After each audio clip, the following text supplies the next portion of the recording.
నమస్తే, నేను మీ జాహ్నవి. మనతో ఉన్నారు ప్రముఖ జ్యోతిష్య వాస్తు పండితురాలు, ప్రముఖ ఆధ్యాత్మికవేత్త తనుష్క గారు. మాట్లాడేద్దాం. నమస్తే అమ్మా. నమస్తే అండి.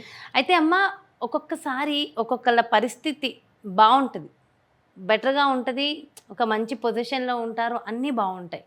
అన్నీ బాగున్నాయి అనుకునే లోపు ఏమవుతుందో ఏమో, ఏదో బళ్ళు వాడలు వాడలు బళ్ళు లాగా.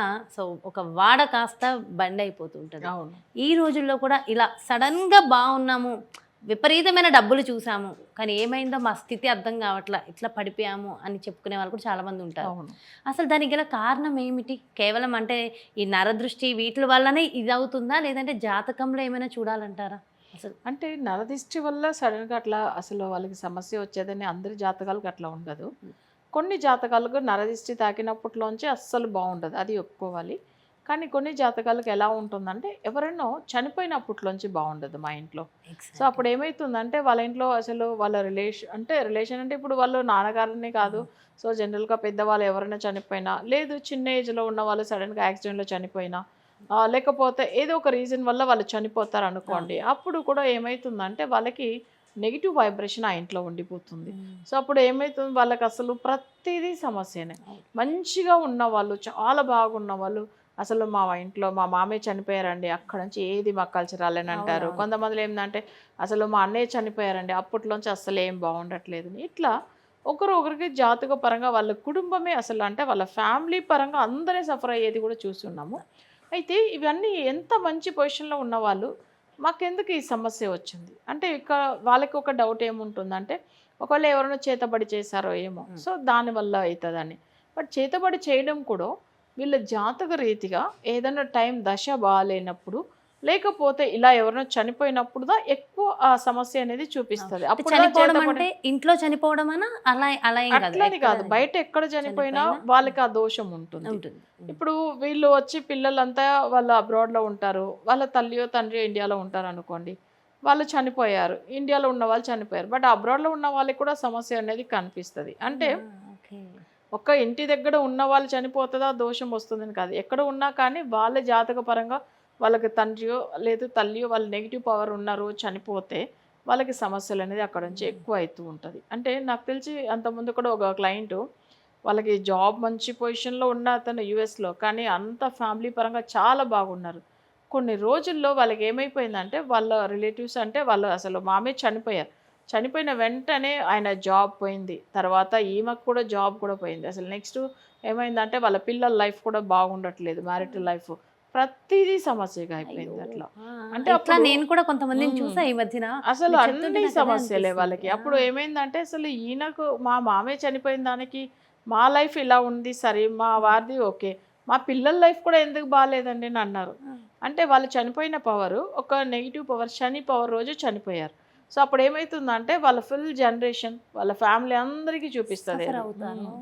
సో ఇప్పుడు వీళ్ళు ఒక్కరేని కాదు, నేను ఒక మాట కూడా అన్నాను, ఇప్పుడు మీ హస్బెండ్ తోడు పుట్టిన వాళ్ళు కూడా సమస్యలో ఉంటారండి ఆయన చనిపోయిన తర్వాతనంటే, మీరు చెప్పింది అయితే కరెక్టే మేడం, దాని తర్వాతనే వాళ్ళ లైఫ్ కూడా బాగుండట్లేదు, మా మరిది వాళ్ళది కూడా అది నిజమే అట్లనే అన్నారు. అంటే అప్పుడు నెగిటివ్ అనేది ఒక్క ఫ్యామిలీకి అని కాదు, వాళ్ళ పిల్లలందరూ వాళ్ళ జనరేషన్ అందరికీ వస్తుందంటే ఒక నెగిటివ్ పవర్ ఉన్న రోజు చనిపోతే వాళ్ళ ఆత్మ శాంతించకపోతే అందరికీ సమస్య వస్తుంది.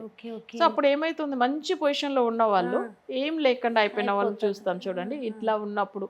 సో కొన్ని జాతకాలకు కూడా బ్లాక్ మ్యాజిక్ అనేది, ఇప్పుడు సిటీలో మేము యూఎస్లో ఉన్నాం, వేరే కంట్రీలో మాకెవరు బ్లాక్ మ్యాజిక్ చేస్తారని అంటారు కదా, కానీ వాళ్ళకి కొన్ని జాతకాల వల్ల ఎక్కడో చేసిన, ఇప్పుడు ఒకవేళ వాళ్ళు అక్కడ వెళ్ళి సెటిల్ అయిపోయారు, వాళ్ళు మంచి పొజిషన్లో ఉన్నారని అనేటప్పుడు కూడా వాళ్ళు బాగుండకూడదని ఇండియాలో ఉన్న వాళ్ళు వాళ్ళ రిలేటివ్స్ కూడా చేస్తారు.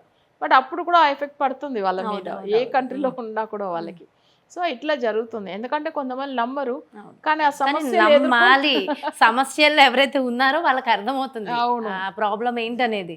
సో ఖచ్చితంగా నమ్మాలి. నా క్లయింట్ చాలా మందిలో ఏమైందంటే ఇవన్నీ ఇప్పట్లో ఉందా మేడం అట్లా అని అంటారు. సరే మీకు ఇన్ని రోజులు హెల్త్ బాగుండట్లేదని మీరు చెప్పారు, మీరు వెళ్ళి ట్రీట్మెంట్ తీసుకున్నా కూడా అది తగ్గట్లేదు, కానీ నేను రెమెడీ ఇచ్చిన తర్వాత తగ్గింది కదా, ఇప్పుడు నమ్ముతున్నారా లేదా? అదే కదా. అంటే జాతకంలో ఏంటంటే డాక్టర్ దగ్గర తప్పకుండా వెళ్ళాలి, కానీ వాళ్ళ దాంట్లో వాళ్ళకి సమస్యలు క్యూర్ అవ్వకపోతే, హెల్త్ విషయం ఉంది, అది ఇంకా కంటిన్యూ అవుతూ ఉంది, ఒకటి పోతే ఇంకొక ఇష్యూ వస్తూనే ఉంది అనేటప్పుడు డాక్టర్ కూడా మన జాతకం బాగుండే వరకు సరైన డాక్టర్ కూడా దొరకరు. అదేంటో అమ్మా, ఎంత మంది చెప్పారో ఈ విషయం అది నాకు. సరైన డాక్టర్ దొరకాలన్నా మన జాతకం ఆ టైంకి బాగుండాలి. ఎందుకంటే లేకపోతే ఏమైతుందంటే అసలు ఒక్క హెల్త్ ఇష్యూ ఉందని వెళ్తారు, మళ్ళీ ఇంకా ఏదో కొత్తది ఒకటి చెప్తూ ఉంటారు, మళ్ళీ దేనికి ట్రీట్మెంట్ తీసుకోవాలి వాళ్ళు అసలు అట్లా అయిపోతుంది. అయితే దీనికి పరిహారం ఏముంటే, ఒకవేళ ఇంట్లో ఎవరైనా చనిపోయిన తర్వాత ఇలాంటి సిచ్యువేషన్ వస్తుంది అన్నప్పుడు దానికి అసలు రెమెడీ ఉంటుందా? రెమెడీ ఉంటుంది మనం వచ్చి, ఎందుకంటే ఇప్పుడు వాళ్ళు ఏ డేట్ లో చనిపోయారు, ఇప్పుడు నా దగ్గర అపాయింట్మెంట్ తీసుకోవాలంటే తప్పకుండా వీళ్ళు ఇదన్నీ నోట్ చేసుకొని తీసుకోవాలని చెప్తాను. ఎందుకంటే ఇప్పుడు వాళ్ళు ఏ డేట్ లో చనిపోయారు, డేట్, మంత్, ఇయర్ ఇదన్నీ కౌంట్ చేస్తే అంత ముందుగానే వాళ్ళ జాతకంలో ఒక నెగిటివ్ నెంబర్ ఏంది అనేది నేను ఫస్టే చెప్తాను. ఫస్ట్ జాతకం నేను చెక్ చేసినప్పుడు మీరు ఫస్ట్ ఏం చెప్పొద్దు, మీ ప్రాబ్లం ఏంది నేను చెప్పిన తర్వాత మీరు అప్పుడు మాట్లాడవచ్చు అని. అంటే అవన్నీ చూడంగా వాళ్ళకి నెగిటివ్ నెంబర్ ఏంది అవి నోట్ చేసి పెడతాం. సో అప్పుడు వాళ్ళు ఎవరైతే చనిపోయారో వాళ్ళ డీటెయిల్స్ ఇవ్వగానే అది మ్యాచ్ అవుతుంది. ఏం లేదు, ఇప్పుడు ఒక 2 రోజుల ముందుగా ఒకరిది జాతకం చూశాను, ఒక అమ్మాయిది. సో ఆ పాప జాతకంలో కూడా చూసారంటే వాళ్ళ సొంత తమ్ముడు చనిపోయిన తర్వాత ఆమెకు స్టడీస్లో చాలా ప్రాబ్లం అవుతుంది. అంత ముందుగా వరకు ఆమె కాలేజీలో టాపర్గా ఉన్న అమ్మాయి వాళ్ళ తమ్ముడు చనిపోయినప్పట్లోంచి అసలు ఎంత ఇష్యూస్ అంటే డిస్టర్బ్ అయ్యి అలా ఉన్నారా జాతకంలోనే. అసలు మీరు ఇది ఎలా కనిపెట్టారు మేడం అన్నారు వాళ్ళు. వాళ్ళ తమ్ముడు నిజంగా చనిపోయాడు, ఆయన చనిపోయిన ఆ ఇయర్ అన్ని కౌంట్ చేస్తే ఆమె నెగిటివ్ నెంబర్లోనే వచ్చింది చూడండి. సో అది షాక్ అయింది ఆయనకు అసలు, ఎందుకంటే ఇది ముందుగానే ఎలా చెప్పారు మీరు, తర్వాతనే ఆయన చనిపోయిన డేట్, మంత్ ఇవన్నీ అడిగాను నేను. అయితే ఇక్కడ చక్రంలో మనకు కనిపిస్తుంది, ప్రశ్న చక్రంలో ఎవరి వల్ల సమస్య వచ్చింది అట్లా అనేటప్పుడు. సో మనం అవన్నీ సరి చేసుకోవచ్చు అమ్మా. అయితే ఇప్పుడు మీరు అనేట్టుగా వీళ్ళకి ఎంత పెద్ద సమస్య ఉన్నా కానీ దాంట్లోంచి మనం బయటపడవచ్చు. ఎందుకంటే ఒక మంచి పొజిషన్లో ఉండి సడన్గా వాళ్ళకి సమస్యలు వస్తుందంటే ఇది ఇట్లా నెగిటివ్ ఎఫెక్ట్ వల్లదో వస్తుంది, లేకపోతే వాళ్ళకి అంత తొందరగా వాళ్ళకి అంత సమస్య వచ్చేది కాదు. ఒకరు చూసారంటే యావరేజ్ లైఫ్ ఫస్ట్లోంచి అలానే లాస్ట్ వరకు ఉండిపోతున్నారు కదా, కానీ కొంతమంది చాలా బాగా డెవలప్ అయ్యి సడన్గా పడిపోతుంటారు. అలాంటి వాళ్ళు ఇట్లా కొన్ని ఉంటుంది. ఒక చిన్న పరిహారం చెప్పండి అమ్మా మన వ్యూవర్స్ అందరి కోసం దీనికి. అంటే ఇప్పుడు మంచిగా డెవలప్ అవ్వాలి అంటే ఇట్లా డెవలప్ అవుతూ మీరు అన్నారు కదా, ఎవరు చనిపోయి ఇంట్లో ఇబ్బంది పడుతున్నారు అనుకునే వాళ్ళకి వచ్చి యాక్చువల్గా మనకు వచ్చి పితృదేవతలు అసలు దోషం పోవాలి అంటే గరుడు, అంటే మనకు విష్ణుమూర్తి ఆలయంలో ఎప్పుడైనా కానీ గరుడులు ఉంటారు. కానీ సెపరేట్గా మన తమిళనాడులో ఒక టెంపుల్ ఉంటుంది, అంటే ఆయన వచ్చి కల్ గరుడన్ అంటారు. అది నాచియార్ కోయిల్ అనేసి తమిళనాడు అక్కడ దగ్గర ఉంటుంది. మన నెట్లో సెర్చ్ చేస్తే కూడా దొరుకుతుంది. కల్ గరుడన్ అంటే అసలు స్వామివారి విగ్రహము.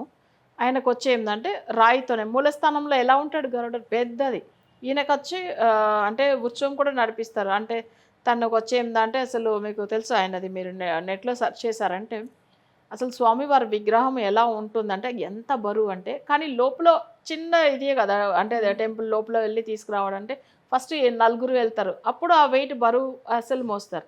కానీ బయట రంగా 8 మందిలో వెళ్ళి మోయవలసింది, ఎందుకంటే బరువు ఎక్కువ ఇంక్రీజ్ అవుతూ ఉంటుంది. అది మళ్ళీ 8-16 మందిలో అయిపోతారు, లేకపోతే లిఫ్ట్ చేయలేము అంతా.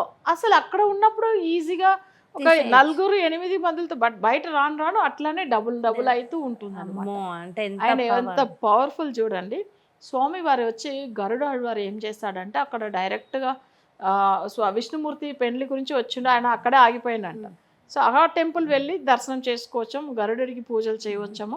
అలా చేస్తున్నప్పుడు ఏమైతుందంటే వాళ్ళకి మాక్సిమం పితృదోషాలు పోతుంది. అయితే మరి ఎవరైనా ఇంట్లో మీరు ఇందాక అన్నట్టు వాళ్ళ ఇంట్లో వాళ్ళ మావయ్య గారు వాళ్ళ నాన్నగారు చనిపోయినప్పుడు ఆ ఇంటికి సంవత్సరం వరకు ఏం చేయకూడదు అంటారు, మరి వెళ్ళొచ్చా, అదేం ఇబ్బంది ఉండదంట? అదంతా ఏమి ఇబ్బంది లేదు. అయితే ఎప్పుడు అసలు 16 రోజుల వరకు ఏం చేయకూడదు. 16 రోజులు అయిన తర్వాత తప్పకుండా ఆ గుడికి వెళ్ళి పూజలు చేసుకోవచ్చు. 1 ఇయర్ దాకా ఏం చేయకూడదు ఆ కాలంలో చెప్పెట్టారంటే పార్టీలు ఫంక్షన్లు చేసుకోకూడదు. ఎందుకంటే ఒకరు పెద్దవాళ్ళు చనిపోయారు, వాళ్ళని మనం రెస్పెక్ట్ ఇవ్వాలి. వాళ్ళు మర్చిపోయి ఊరికే ఇది పార్టీలు చేసుకుంటే బాగుండదు కదా, అందుకని 1 ఇయర్ దాకా ఇవన్నీ ఏం చేయకూడదు అని అన్నారు. అందరూ ఏమనుకుంటారంటే గుడికి వెళ్ళకూడదు, పూజలు చేయకూడదు. సరే 1 ఇయర్ దాకా పరిహారాలు అయితే చేసుకోవచ్చు, చెయ్యాలి కూడా. చేస్తుందా బాగా అవుతారు. కొంతమంది ఇంట్లో దీపమే వెలిగించారు తెలుసా, అది దీపం లేని ఇల్లు శ్మశానంతో సమానం అంటారు. అది చాలా వరకు నేను చెప్పాను 16 రోజులు అయితేనే తప్పకుండా చేయవాలమ్మా. అంటే వీళ్ళంతా ఏమైపోయారంటే 1 ఇయర్ దాకా ఏం చేయకూడదు అని అంటే పూజలు చేసుకోవాలి. సరే 1 ఇయర్ దాకా అన్నం తినకుండా ఉండమని చెప్పండి, ఉంటారా? ఉండలేదు. అలానే దేవుడికి ప్రసాదం పెట్టకుండా ఎలా ఉంటారు? అది తప్పు. ఇంట్లో దీపం ఉన్నది కంపల్సరీ వెలిగేవాలి. అయితే అందరూ ఏం చేశారు, అసలు అట్లనే చీకటి అయిపోయి ఇంకా సమస్యలు ఎక్కువైపోతుంది ఆ ఇళ్లలో. అందుకే మనం ఏం చేస్తున్నామంటే కొన్ని చాలా పెద్ద తప్పు, అసలు దేని వల్ల వాళ్ళు చెప్పెట్టారు పెద్దవాళ్ళు అనేది అర్థం చేసుకోకుండా దీన్ని వేరే రకంగా తీసుకున్నారు. మనకు అనుకూలంగా మళ్ళీ మనకు సెట్ అయినవి అన్ని చేసేస్తున్నాం, అన్ని చేస్తున్నాం హ్యాపీగా. అవును. కానీ మనకి కుదరని మాత్రం వంకలు చెప్పి పక్కన పెట్టారు. ఫ్యాక్ట్. అంతే. పార్టీలు చేసుకోకూడదు కానీ అవి చేసేసుకుంటున్నారు, హ్యాపీగా వెళ్ళిపోతున్నారు, ఫంక్షన్స్ వెళ్ళిపోతున్నారు, అన్ని ఎంజాయ్ చేస్తున్నారు. కానీ దేవుడు ఎందుకంటే మనకు ఆ కాలంలో చెప్పెట్టింది పెద్దవాళ్ళకి రెస్పెక్ట్ ఇవ్వాలి, వాళ్ళు చనిపోయిన వాళ్ళ ఆత్మ శాంతించాలి. అందుకని ఇట్లాంటివి చేయకూడదు. పూజలు చేసుకోవడం దేవుడికి చేస్తే మంచిదే. మనం చాలా గొప్ప రిలీఫ్ ఇచ్చారమ్మా చాలా మందికి. నిజంగా చాలా చక్కటి పరిహారాన్ని అందించారు. Thank you so much. నమస్తే. నమస్తే.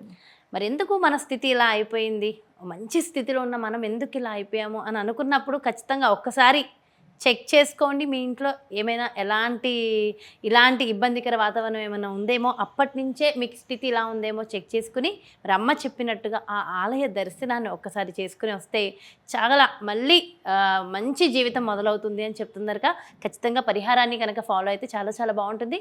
మరో ప్రత్యేకమైన కార్యక్రమంతో, మరో ప్రత్యేకమైన పరిహారంతో మళ్ళీ మీ ముందుకు వచ్చేస్తాను. అలాగే పర్సనల్గా మీ యొక్క జాతకానికి లేదా మీ ఇంటి వాస్తుకి సంబంధించిన పరిశీలన కావాలి, చక్కటి పరిష్కారాలు ఫాలో అవ్వాలి, తనుష్క గారి అపాయింట్మెంట్ కావాలి అనుకుంటే అస్సలు ఆలస్యం చేయొద్దు. క్రింద డిస్ప్లే అవుతున్నటువంటి నెంబర్స్కి కాల్ చేయండి, అపాయింట్మెంట్ తీసుకోండి. నమస్తే. తాకట్టులో ఉన్న బంగారాన్ని విడిపించి ఆ రోజు ఆన్లైన్ రేటుకే మేము కొంటాం. Sharma gold company.